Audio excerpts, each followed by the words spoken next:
When an avoidant person finally reaches the point where they want you forever, you won't get fireworks or some grand confession. You probably won't hear a dramatic speech, see a movie-worthy gesture, or receive the kind of constant reassurance that popular culture tells us love should look like. What you'll actually witness is something much quieter, something so subtle that most people overlook it completely because they're waiting for obvious proof. They're waiting for passionate declarations, endless texts, or emotional intensity, but love from someone with an avoidant attachment style was rarely going to begin with words. It begins with something far more meaningful. It begins with allowance.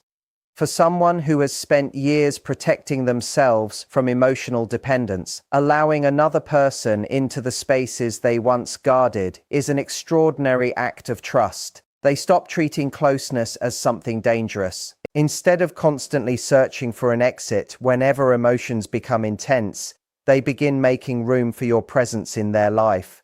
The walls that once felt permanent don't collapse overnight, but small doors begin to open. Those doors matter far more than dramatic promises because they reveal an internal shift rather than a temporary emotional high.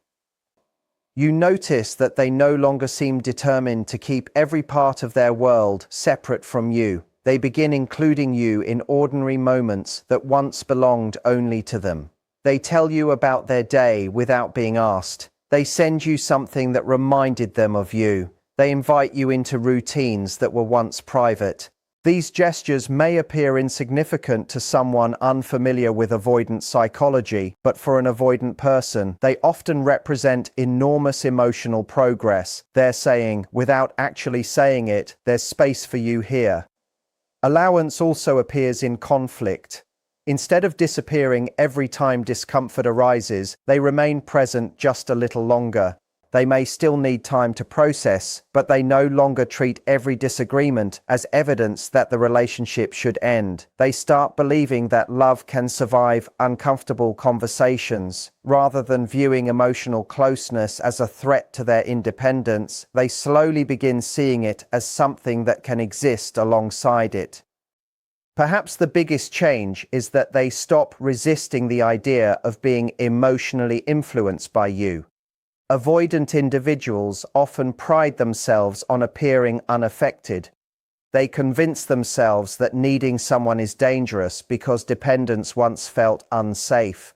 But when they truly want you in their future, they quietly surrender that illusion.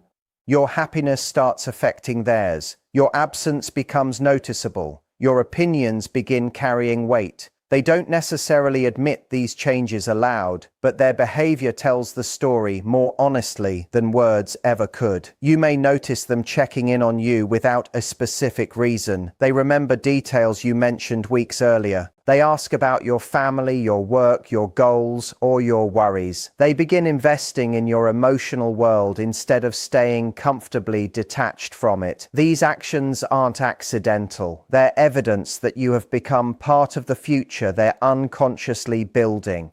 Another powerful sign is consistency. Avoidants often struggle with emotional predictability. While they're uncertain about a relationship, they move closer, then farther away. They seek connection, then retreat. But when they decide they genuinely want someone to stay, the pattern gradually becomes steadier. They begin choosing the relationship repeatedly instead of only when it feels convenient or emotionally safe. Their actions become less about escaping vulnerability and more about protecting the connection they've finally come to value.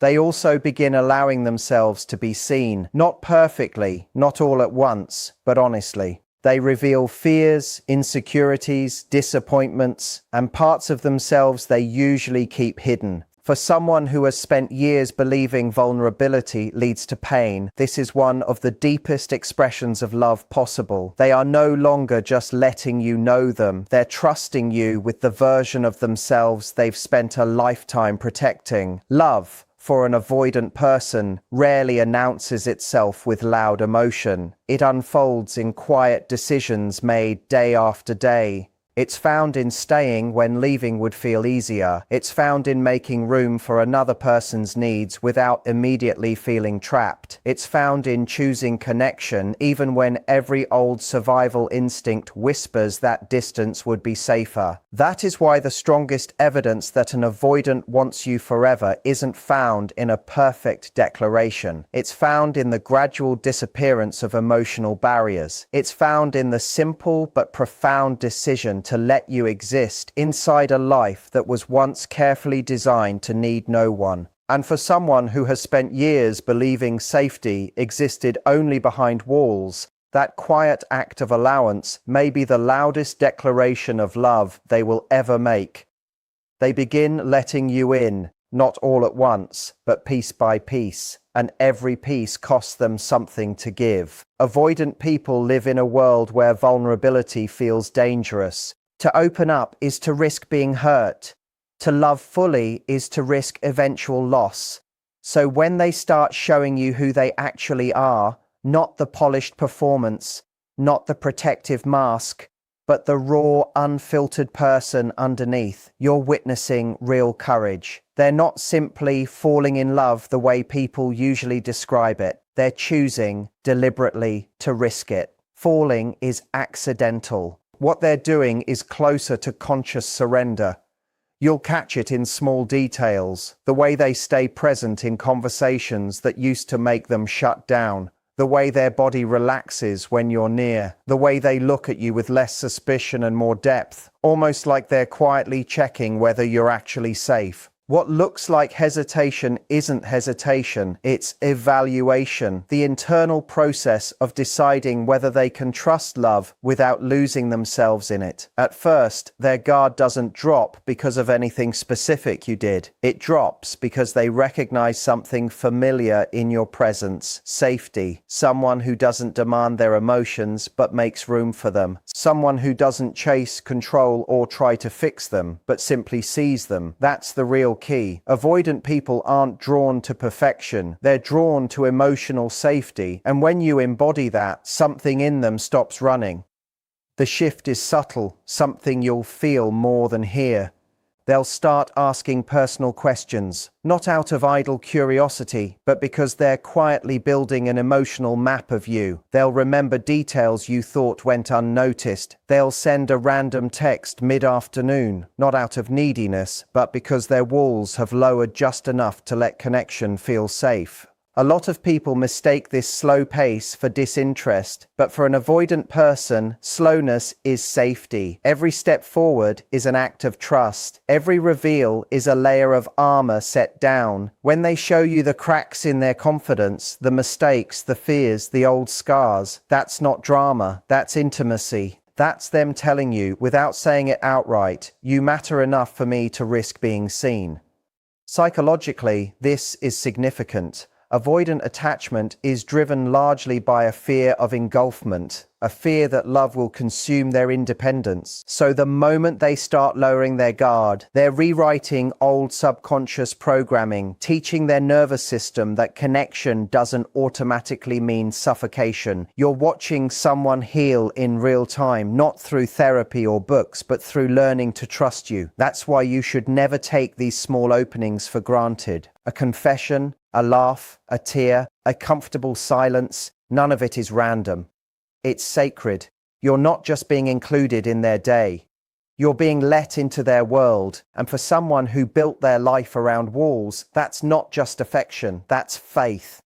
For an avoidant person, love isn't proven through words. It's proven through what they allow you to see. When they stop overanalyzing every emotion and simply let themselves exist with you, they're saying, I trust you won't use my heart against me. That trust is rare, and once it's genuinely given, it doesn't fade easily. So if you notice their defenses softening, don't rush it and don't demand more than what's being offered, because you're witnessing the very beginning of forever, coming from someone who once believed forever wasn't available to them. When an avoidant person lets you see them, you're not just being loved, you're being chosen, and that's the deepest form of love there is. Something else happens too. An avoidant person starts to mirror your energy. This isn't manipulation, it's adaptation, a sign of safety. They don't mirror to please you. They mirror because their nervous system is quietly aligning with yours, like two frequencies finally settling after years of static. When they start matching your calm tone or subtly reflecting your emotional presence, that's not coincidence, it's emotional regulation through connection. Most people miss this because they expect love to announce itself loudly. But when an avoidant person loves deeply, love whispers. Mirroring is an unconscious form of bonding.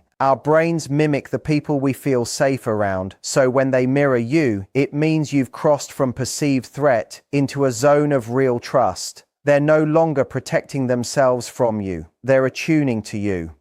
Early on, avoidant people keep everything fairly mechanical, transactional, polite but distant, consistent but emotionally flat. That's not because they don't care, it's because they're quietly studying whether your presence feels like safety or chaos. Once they land on safety, their timing starts syncing with yours. Their communication style begins matching your emotional tone, not out of obligation, but resonance. People often misread this as, he's just copying me. But mirroring is really the language of the subconscious, how the heart communicates when words fall short. Here's what's fascinating. None of this is strategic. Avoidant people aren't consciously thinking, let me match her energy to keep her around. They don't have the bandwidth for games once real attachment starts forming. What's happening is neurological. Their mirror neurons, the brain's empathy circuits, begin firing in alignment with yours. They're sensing your tone, your calm, your pace, learning emotional safety by experiencing you directly. That's why your energy matters more than your words. Avoidant people don't respond to pressure, they respond to consistency. When you're grounded and composed, they feel it, and it signals that connection doesn't have to mean chaos. That's when their mirroring deepens, because closeness starts to feel like peace instead of a threat to their independence. You'll notice them mirroring your emotional maturity too. When you communicate with respect, their defensiveness softens. When you set boundaries calmly, they honor them without rebelling. When you stop chasing, they stop running. None of this is a game. They're learning through you what secure love actually feels like. That's the paradox of avoidant attachment. They want love deeply but fear it just as much. Yet when you embody emotional balance, you unconsciously retrain their mind to see love as sanctuary instead of battlefield. That's when mirroring becomes bonding. It stops being about control and starts being about synchrony. This is how you'll know the connection is evolving. Their rhythm changes. They reply because they want to, not because they're pressured to. They open up emotionally, not to seek validation, but because they're internally comfortable doing so. They ask about your day, remember details, engage more deeply. This is rare emotional presence, the state where an avoidant person stops hiding from intimacy and starts finding identity within it. If you notice this happening, understand what it means. You've become a point of regulation in their life, the emotional environment where their heart can finally breathe. Don't force it. Don't overanalyze it. Just keep showing up with the same calm consistency because your presence is teaching them something no one else did, that love doesn't have to hurt or chase. It can rest. When an avoidant person genuinely starts wanting you forever, even their silence changes meaning. Early on, disappearing is a shield, a way to escape emotional exposure that feels unbearable. They vanish not because they don't care, but because caring too much overwhelms them. Distance is how they've survived emotional intensity they were never taught to regulate. But once they start loving deeply, the purpose of their silence transforms. It stops being about escape and starts being about reflection. Before, silence meant avoidance. Now it means recalibration. They're not running from you. They're trying to understand you and themselves within the relationship. That distinction matters. Because love for an avoidant person was never a spontaneous explosion of feeling. It's a slow awakening of awareness. They process the connection in solitude, because solitude is where they feel safest to think and digest emotion without fearing they'll be consumed by it. Psychologically, this is a powerful shift. It means their attachment system is beginning to open. Once trust is established, their nervous system starts associating your presence with safety rather than a loss of freedom. Distance becomes a tool for regulating emotion, not rejecting you. They withdraw to calm themselves for your sake, not to punish you. They disappear to understand what they feel, not to erase it. Most people misread this.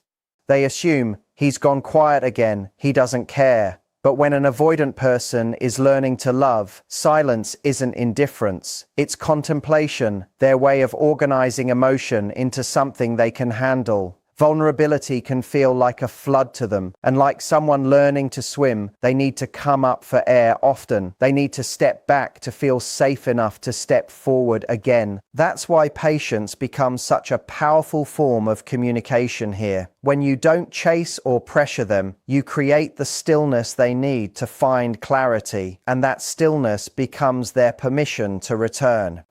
The calmer you remain during their distance, the faster they usually come back, because your composure teaches their nervous system that love doesn't mean chaos. You become the anchor point for their internal storm. And when they do return, something about them will be different.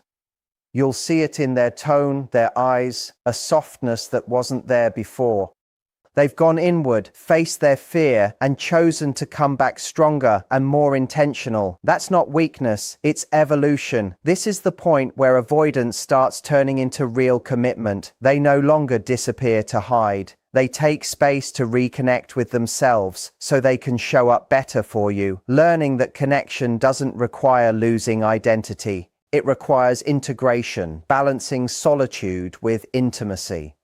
Philosophically, this reflects something true about people in general. Everyone needs retreat to recognize what they value. An avoidant person simply embodies that more intensely. Their silence, once feared, becomes sacred, the place where they remember why they care, where they realize leaving brings emptiness rather than peace. And it's within that emptiness that love finally starts making sense to them. So the next time an avoidant person pulls back, don't panic or assume you've been forgotten. Sometimes silence isn't disinterest, it's love being processed.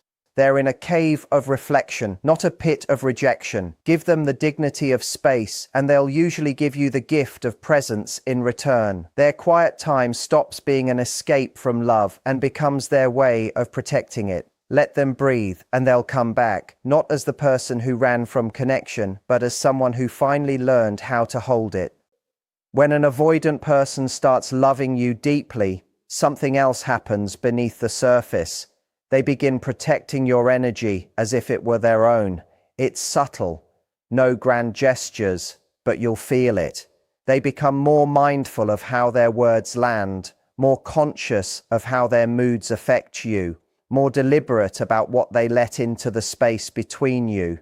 This isn't about control, it's about care. For most avoidant people, love once felt like a threat, connection synonymous with vulnerability, vulnerability with danger. Their instinct was to protect themselves from emotional exposure. But once they love deeply, that instinct doesn't disappear. It redirects. It turns outward. They stop using their walls purely to shield themselves and start using awareness to shield you too. That's a quiet evolution in emotional maturity. At this stage, you'll see them doing something avoidant people rarely do. Thinking ahead in the relationship, anticipating your emotional needs, not because they became romantic idealists overnight, but because their brain is reprogramming around a new sense of safety. Their old defenses, detachment, withdrawal, sarcasm start fading. They begin silently asking, how will this make her feel? That question alone is a massive leap for them. It's not just about avoiding conflict, it's about accountability. They start taking emotional responsibility for their behavior, tone, even their silence. And once they care about that impact, you know it's no longer casual. Love is rewriting their identity. Psychologically, love begins overriding self-protection. The nervous system, wired to prioritize autonomy and distance, starts rebalancing around connection. That doesn't mean they stop needing space. It means their space no longer comes at your expense. They start protecting their own peace alongside yours, filtering out chaos and drama because your calm has become their emotional compass. You'll see them step in to quietly defend you, stay measured during conflict, catch themselves mid-argument, not out of demand, but because they don't want to damage the bond they've come to depend on. That's not submission, it's integration, merging independence with empathy, which takes real courage for someone who once believed closeness was weakness. There's a beautiful irony here. The moment they start protecting your energy, they're also protecting their own. Guarding your peace teaches them regulation. Defending your boundaries builds respect for theirs. Letting go of chaos frees them from it too. The protector they become for you is the version of themselves they always needed. Philosophically, it's the shift from survival to stewardship, from fearing loss to valuing preservation, from seeing love as something that could destroy them to something worth cultivating. Most people try to protect love by controlling it. An avoidant person at this stage protects it by honoring it instead. They usually won't say, "I love you," directly. They'll say it by softening their edges when you're tired, by choosing silence over defensiveness when you're overwhelmed, by holding back their own impulses to keep peace between you. Sometimes their version of "I love you" is simply, "I don't want to hurt you." If you find someone who once withdrew to protect themselves but now pauses to protect you instead, understand the magnitude of that shift. It's not just behavioral, it's closer to spiritual. It means they've stopped running from connection and started guarding it instead. You're no longer their trigger, you've become their sanctuary. Something profound also happens to their sense of identity. Avoidant people have spent most of their lives defining themselves through independence, believing safety comes from self-sufficiency. "I don't need anyone, I can handle things alone." But once real love enters the picture, that quietly evolves into, "I still don't need anyone, but I want you." That difference changes everything. Love used to represent a loss of control. Relationships felt like surrendering freedom or boundaries, so they built identity around separation, mistaking detachment for strength. But meeting someone whose energy doesn't demand, chase, or suffocate challenges that entire framework. Being close to you stops feeling like losing themselves and starts feeling like finding themselves. That's when the rebuilding begins, not in a dependent way, but a conscious one. You'll notice it in small adjustments, including you in future plans without realizing it, saying "we" instead of "me," compromising on things that used to be non-negotiable. That's not submission, it's integration, merging autonomy with emotional connection. Psychologically, avoidant people generally operate from a dismissive attachment style that prioritizes self-reliance as safety. But as trust builds, the brain's wiring adapts. Bonding neurochemicals begin overriding the old fear response. Being with you stops triggering anxiety and starts bringing calm. Their nervous system learns that closeness means stability, not danger. That's when love starts feeling like home. This shows up behaviorally too. They make space, not just in their schedule, but in their inner world. Their choices start reflecting awareness of how their actions affect you. They become more patient, cooperative, and surprisingly more vulnerable, not because they stopped being avoidant, but because they're finally learning to love without losing themselves. This stage often sneaks up on them. They don't consciously decide to change. Love itself becomes the catalyst. They realize you've become part of their internal sense of stability and purpose. The old self that equated attachment with weakness dissolves, and a new self emerges, one that understands real independence was never isolation. It's the freedom to choose connection without fear. Philosophically, this is the evolution of love itself, the point where survival ends and meaning begins. Avoidant people crave control because they associate unpredictability with pain, but loving someone emotionally consistent creates safety, and within that safety, love finally puts down roots. They start seeing partnership not as a limitation, but as a mirror for growth, realizing that becoming we doesn't mean losing me. It means expanding it. They start expressing affection more freely, out of authenticity rather than obligation. They make small but meaningful sacrifices because love now feels like choice rather than coercion. Their protective instincts shift from defending themselves to defending the relationship, building a foundation instead of a fortress.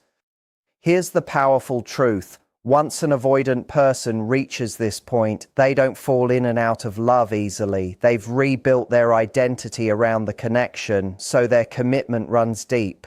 This is love that endures because it's built on conscious decision rather than dependency. If you ever sense an avoidant person including you in their long-term vision, understand what that means. You've become a safe place in a world that once terrified them. They've stopped protecting themselves from love and started protecting love through themselves instead. The person who once insisted, "I don't need anyone," ends up choosing you every day, not out of obligation, but because loving you has quietly become part of who they are.